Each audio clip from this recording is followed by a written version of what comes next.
11월 7일 금요일 하나님 말씀 디모데후서 4장 1절부터 8절입니다.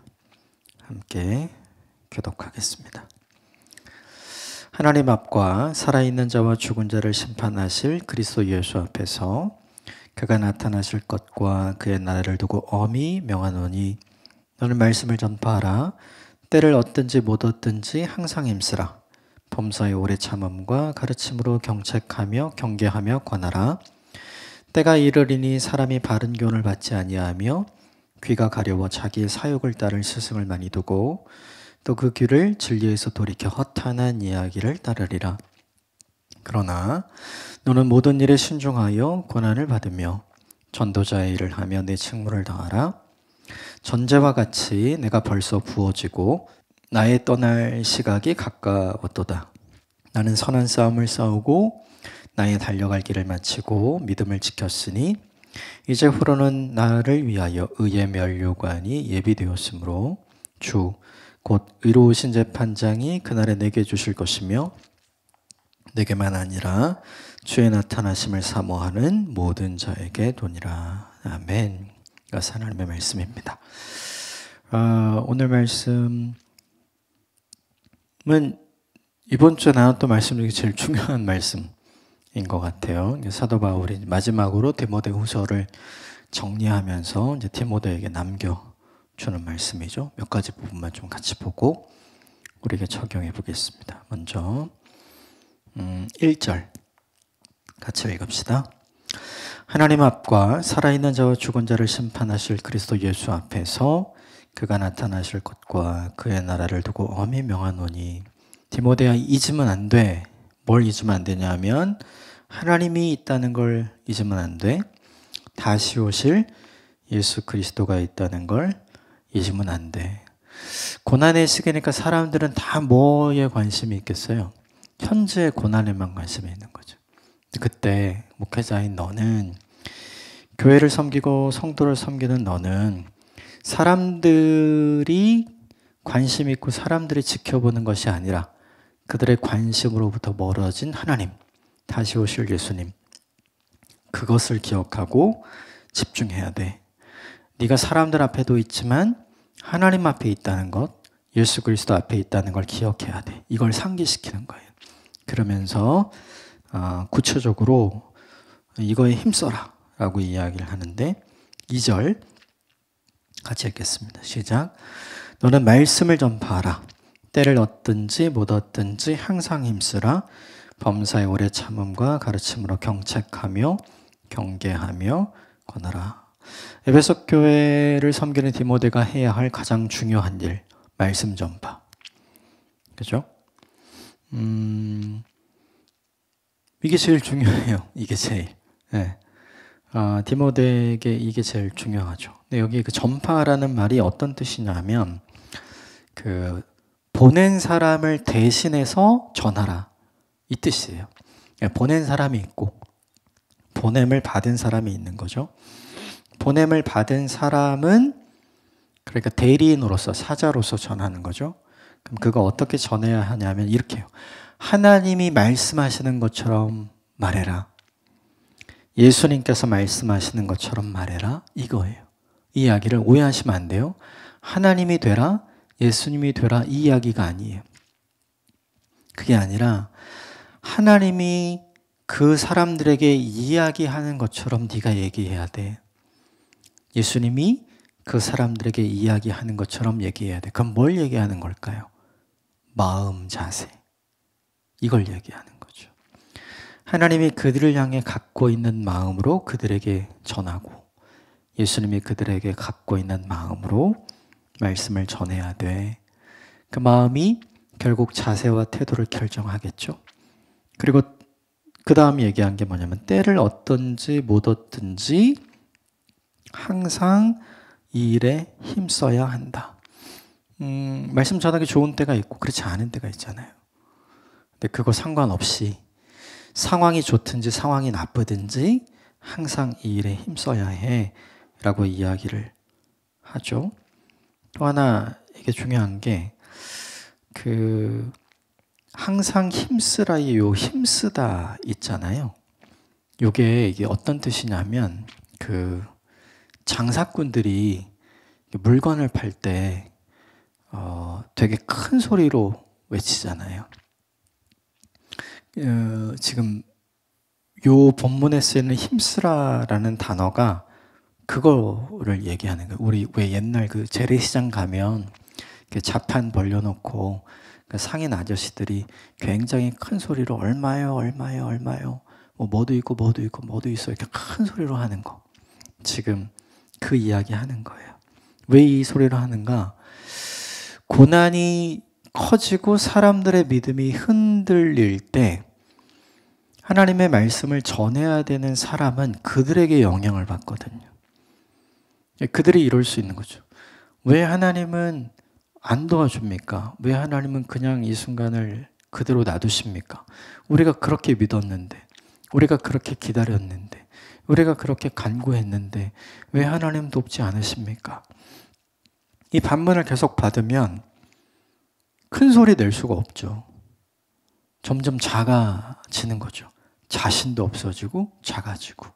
그런데 사도 바울은 디모데에게 뭐라고 얘기하냐면 그럴수록 그런 상황이든지 그렇지 않든지 너는 네가 해야 할 일을 큰 소리로 이야기해야 돼.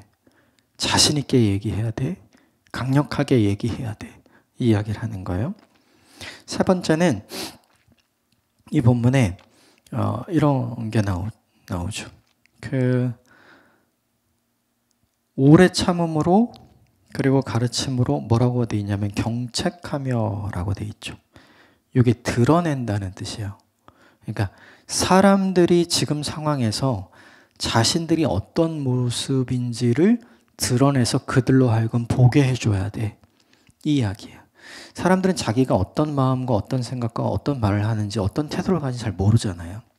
그러니까 그거를 잘 설명하고 잘 드러내서 그들의 모습을 깨닫게 해야 돼. 요거고. 두 번째, 거기 보면 경계한다는 말이 있죠. 이게 꾸짖는다는 뜻이에요. 이게 그 예수님께서 십자가를 얘기하니까 베드로가 예수님께 그 꾸짖으면서 얘기하잖아요. 마치 부모가 자녀를 꾸짖고 나무라듯이. 이게 그때 쓰는 말이거든요. 그러니까 디모데에게 얘기하는 거예요. 사람들을 위로하고 격려하려고만 하지 말고 그들의 믿음에 문제가 생겼을 때 하나님과 하나님 나라와 복음을 향한 그들의 태도와 자세에 문제가 생겼을 때 어떻게 되면 그들을 꾸짖어야 한다는 거죠. 부모가 자녀를 책망하고 양육하듯. 이건 그냥 단순히 혼내는 게 아니죠. 사랑으로 바른 길로 인도하기 위해서 하는 거니까 이 태도를 이야기하는 거죠. 제일 중요한 게 그 권하라, 2절 제일 마지막에는 권하라라는 말씀인데 이 뜻은 어떤 뜻이냐면 가까이 두고 가르치라는 뜻이에요. 그러니까 멀리 세워놓고 막 꾸짖으면서 멀리 하는 게 아니라 가까이 해서 사랑으로 먹이고 입히고 재우고 돌보고 양육하면서 마치 부모가 하듯이 이걸 하라는 거죠. 근데 생각해 보면 이게 되게 어려운 일이에요. 마치 하나님이 그들에게 말씀하시는 것처럼 예수님이 말씀하시는 것처럼 하려면 답답하거든요. 우린 직접 눈으로 보니까 꼴 보기 싫고 답답하고 마음이 어렵죠. 그러니까 이거 하기 되게 어려워요. 중요한 건 지금까지 얼마나 큰 소리로 담대하게 자신 있게 얘기했겠어요. 그런데도 안 바뀌잖아요. 그러면 이거 해봐야 소용없어 라는 마음이 들기 마련이거든요. 그러면 크게 열심히 이야기하기 어렵죠. 어떤 상황에서든지 듣게 하기 어려워요. 또한 참기 어렵고 가장 중요한 게 드러내고 꾸짖기 어려워요. 왜냐하면 말 많은 사람들이었잖아요. 앞에 보니까. 다툼 많고 말 많고 핑계 많은 사람들. 무엇보다 가까이 하고 싶었겠어요? 가까이 하고 싶지 않았겠죠. 그런데 가까이 곁에 두고 가르치라 라고 얘기하잖아요. 저는 이 모습을 보면서 떠오른 모습이 있어요. 목자입니다. 목자. 목자는 그죠. 양이 아무리 잘못해도 양물이 아무리 실수해도 양을 보호하기 위해서 목자의 마음을 갖죠. 그리고 큰 소리를 내죠. 그리고 오래 참아요. 그리고 그들의 실수와 잘못이 무언지를 깨닫든지 못 깨닫든지 막 얘기하잖아요. 근데 중요한 건 버리지 않습니다. 가까이 두고 함께 보호하고 함께 자잖아요. 그 무리 안에서. 그러니까 이 모습을 보니까 떠오르는 게 목자의 모습이에요. 사도 바울이 디모데에게 에베소 교회를 섬기면서 어떤 모습을 가지라고 했냐면 너 목자의 모습을 잃으면 안 돼. 이 얘기하는 거죠. 이 모습을 보면 좀 많이 부끄러워지긴 합니다. 예, 이렇지 않을 때가 많거든요. 예, 사실입니다. 근데 이건 교회를 섬기는 이제 교역자나 목회자들에게만 전하는 말씀이 아니라 성도된 우리 모두에게 하는 이야기잖아요. 그러니까 이 태도와 자세를 우리가 어떻게 본받아 갈 수 있을까? 그걸 좀 고민하는 일은 좀 필요한 일인 것 같습니다. 자, 3절, 4절 같이 읽읍시다. 시작. 때가 이르리니 사람이 바른 교훈을 받지 아니하며 귀가 가려워 자기의 사욕을 따를 스승을 많이 두고 또 그 귀를 진리에서 돌이켜 허탄한 이야기를 따르리라. 고난의 때에 사람들이 어떤 모습을 갖느냐? 바른 교훈을 받지 않아요. 아무리 바른 걸 얘기해줘도 듣고 받아들이지 않는 거죠. 두 번째는 듣기 좋은 말만 들어요. 그래서 내가 듣고 싶어 하는 말을 해주는 사람들만 찾아서 다니는 거죠. 그리고 세 번째는 더 이상 진리에는 관심이 없어요. 하나님 나라와 복음에 관심이 없고 죄사함과 구원에 관한 이야기에 관심이 없어요. 허탄한 이야기, 쓸데없는 이야기, 다 사라지는 이야기에 관심을 갖죠. 누가요? 성도가요. 이게 일반 사람들 얘기하는 게 아니에요. 그게 아니라 고난의 시기를 살아가는 성도들을 얘기하는 거죠. 당연하죠. 이렇게 고난받는데 그 말씀 우리가 지금까지 잘 듣고 우리 마음에 새기고 살았는데 결론이 이거면 그 말 더 이상 듣기 싫어요. 우리 그거 받아들이지 않을래요. 당연히 그 이야기 하죠. 그 대신 뭐 하겠어요? 잘 되는 얘기, 복 받는 얘기, 좋아질 거라고 얘기하는 얘기, 그런 얘기에 관심을 기울이는 거죠. 근데 이런 것들은 이 신약 시대, 즉 이 네로의 시대의 1세기 에베소 교회만 있었던 게 아니라 구약 성경에 등장하는 이스라엘 공동체가 그랬죠. 그들이 삶과 환경이 어려워졌을 때 그들이 했던 일이 뭐예요? 하나님 말씀을 안 듣죠. 선지자들 얘기 안 들어요. 그리고 자기들이 듣기 좋아하는 말을 해주는 거짓 선지자들을 따라가잖아요. 그리고 진리의 말씀을 버리죠. 그리고 본인이 원하는 것을 하잖아요. 그러니까 똑같은 패턴이 구약에도 있어요. 이런 게 자연스럽게 드러나게 될 거다는 거죠. 근데 이런 사람들에게 뭘 하라는 거예요? 2절에 있는 말씀을 해야 돼요. 그러니까 디모데의 입장에서는 사실 쉬운 일은 아니에요. 그런데 이런 사람들에게 사도 바울이 이 일을 해라 라고 하면서 결정타를 이렇게 날립니다. 5절 같이 읽읍시다. 시작. 그러나 너는 모든 일에 신중하여 고난을 받으며 전도자 일을 하며 네 직무를 다하라. 그러나 이런 사람들이 있어도 너는 네 직무를 다해라. 사람들을 보고 그 일을 할까 말까 고민하지 말라는 거예요. 너를 지켜보고 계시는 하나님이 계심을 기억하고 그 하나님 앞에서 그 다시 오실 예수 그리스도 앞에서 너는 네가 해야 할 일을 해라. 이게 너무 중요한 거죠. 우리는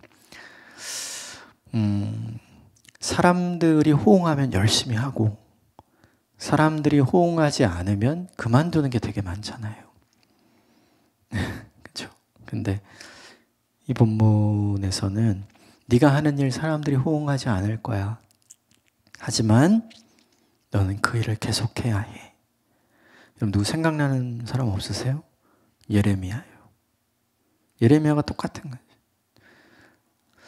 그가 23년 동안 계속해서 얘기하죠. 사람들이 안 듣거든요. 그리고 모함받고 투옥당하고 어려움 당하잖아요. 그런데도 그는 그 일을 하죠. 왜요? 하나님 때문에. 이 본문을 보면서 우리가 해야 할 일이 있어요. 그런 사람들에게 우리가 맞출 것이 아니라 나를 믿고 그 일을 맡겨주신 하나님을 기억하고 하나님께 맞춰야 되겠구나. 이 본문을 보면서 제게 많이 부끄러워집니다. 오늘 나는 내 직무를 잘하고 있는가? 이 질문을 저와 여러분 스스로에게 던져야 됩니다. 나는 내 직무를 잘하고 있는가? 그 직무를 잘 감당하는 저와 여러분이 되었으면 좋겠습니다. 자, 6절부터 8절까지 같이 읽읍시다. 시작. 전제와 같이 내가 벌써 부어지고 나의 떠날 시각이 가까웠도다. 나는 선한 싸움을 싸우고 나의 달려갈 길을 마치고 믿음을 지켰으니 이제후로는 나를 위하여 의의 면류관이 예비되었으므로 주 곧 의로우신 재판장이 그날에 내게 주실 것이며 내게만 아니라 주의 나타나심을 사모하는 모든 자에게도라. 6절에 전제와 같이 내가 부어지고 나의 떠날 시각이 가까웠다. 내가 이제 곧 죽음을 맞이하게 될 시간이 가깝게 된 것 같다. 자기가 안 거죠. 나의 헌신의 끝지점이 온 것 같다. 실제로 역사 속에서 이제 사도 바울은 요게 마지막이에요. 그리고 이제 최후의 죽음을 맞이합니다. 사도 바울이 이야기한 게 내가 여기까지 오면서 세 가지 일을 지켰다. 그게 7절이죠. 내가 선한 싸움을 싸웠고 달려갈 길을 마쳤고 믿음을 지켰어. 요 세 가지를 해요. 누구 앞에서요? 하나님 앞에서 내가 해야 할 일을 한 거죠. 그랬더니 사도 바울이 확신한 게 이거죠. 이후로는 내가 죽은 다음에 나를 위해 의의 면류관이 예비되어 있다. 사도 바울이 보는 건 자신의 현실을 보는 게 아니라 이 현실 넘어 죽음 뒤에 하나님께서 내게 허락하실 하나님 나라를 보는 거죠. 이게 너무 중요한 것 같아요. 무엇을 보느냐에 따라서 우리의 삶과 행동을 달리 해석할 수 있고 우리의 선택이 바뀔 수 있는 거죠. 내가 내 인생을 완전히 바꾸어서 하나님 앞에 드린 이유가 무엇인가? 빛이신 주님을 만났기 때문이고 그 주님 때문에 고난받는 인생을 살면서도 그 주님을 포기하지 않은 이유가 무엇인가? 그 주님이 나를 위해 준비하신 하나님의 나라와 영광의 면류관 때문인 거죠. 왜 그랬는가를 생각해 봐야 돼요. 왜 이렇게 그럼에도 불구하고 선한 싸움을 싸우고 달려갈 길을 마치고 믿음을 지켰는가? 이유는 너무 간단하죠. 나를 만나주신 예수님의 은혜가 너무 컸기 때문이에요. 나를 기다려주신 예수님의 은혜가 너무 컸기 때문이고 나를 사용해 주신 예수님의 은혜가 너무 컸기 때문이고 무엇보다 나를 기다리시는 그 예수님의 은혜가 너무 컸기 때문이죠. 이걸 보면 사도 바울의 마음에 뭐가 가득합니까? 하나님 나라가 가득하죠. 이게 되게 중요한 것 같아요. 하나님과 하나님 나라가 마음에 가득한 사람만이 할 수 있는 고백, 그리고 그런 사람만이 살아갈 수 있는 삶. 그게 어떤 것인지를 이 본문이 보여주죠. 그냥 죽는 것 같이 보이고 그냥 아무 열매 없이 가는 것 같이 보이지만 그렇지 않은 거죠. 네. 사람의 눈과 하나님의 눈이 다른 것처럼. 저는 이 본문을 보면서 이렇게 되면 너무 좋겠다는 생각을 되게 많이 했어요. 내 마음에 하나님으로 가득 채운 인생을 살면 좋겠다. 그러면 이런 고백을 할 수 있고 이런 삶을 살아갈 수 있겠죠. 저와 여러분에게 어쩌면 하나님이 원하시는 삶의 모습이 이런 모습이 아닌가 생각이 듭니다. 우리가 살아가면서 해야 할 선한 싸움을 잘 싸워보십시다. 우리가 살아가면서 해야 할 우리 인생에 달려갈 길을 끝까지 완주해 보십시다. 그리고 무엇보다 우리가 지켜야 할 믿음을 잘 지켜보십시다. 우리를 위해 주께서 예비한 영광의 면류관이 어떤 것인지 우리가 함께 쓰고 서로를 격려하고 축복하는 그날이 반드시 있을 거라 믿습니다. 함께 기도하겠습니다.